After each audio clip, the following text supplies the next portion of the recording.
Hello guys, কেমন আছো তোমরা সবাই? আশা করি অনেক ভালো আছো। তো এখন আমার চাপটা ইদানিং একটু কম আছে, কারণ আমার দুটো স্টুডেন্টের এক্সাম হয়ে গেছে। আর যে দুটো স্টুডেন্ট একটু ছোট ছিল তাদেরই এক্সাম হয়ে গেছে, কারণ যারা ছোট তাদের পড়াতেই একটু বেশি আর কি এফোর্ট দিতে হয়।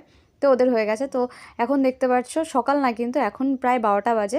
আজকে মিষ্টি একটু দেরি করেই এসেছে। আর মিষ্টি আজকে প্র্যাকটিক্যালের এক্সাম ছিল, তার জন্য মিষ্টি বেসিক্যালি প্র্যাকটিক্যাল করছিল ল্যাপটপে। আর ওকে আমি শেখাচ্ছিলাম যে ওয়ার্ড ফাইলের কাজ, আর ওয়ার্ড ফাইল কীভাবে সেভ করবে, আর সেভ কাজ, তারপরে কীভাবে ওটার মধ্যে কাজ করে আবার সেভ করবে। তো এগুলোই শেখাচ্ছিলাম, আর সাথে পেইন্ট শেখাচ্ছিলাম।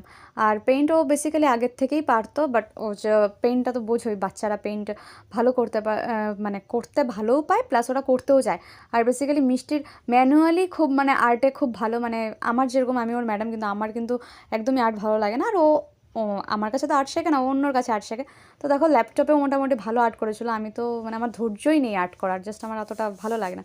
দেন সন্ধ্যাবেলা আমাদের পাড়াতেই আর কি অনুষ্ঠান বাড়িতে ছিল, রামকৃষ্ণ মঠের যেটা সিটিং হয় না, সেটার নেমন্তন্ন ছিল। তো সেখানেই চলে গেছিলাম। তো আমি ভাবিনি এত লোক। তো আমি একদমই আর কি বেসিক্যালি হ্যাঁ নর্মালি চলে আসি। তো এসে আমি একটু লজ্জায় পেয়েছি। আর দেখো এখানে হচ্ছে মিষ্টি, আর এখানে আমার বৌমনি, আর এই যে মিষ্টি, এই মিষ্টি আমার ভাস্তি, আর ওই মিষ্টি যেটা ছিল আমার স্টুডেন্ট।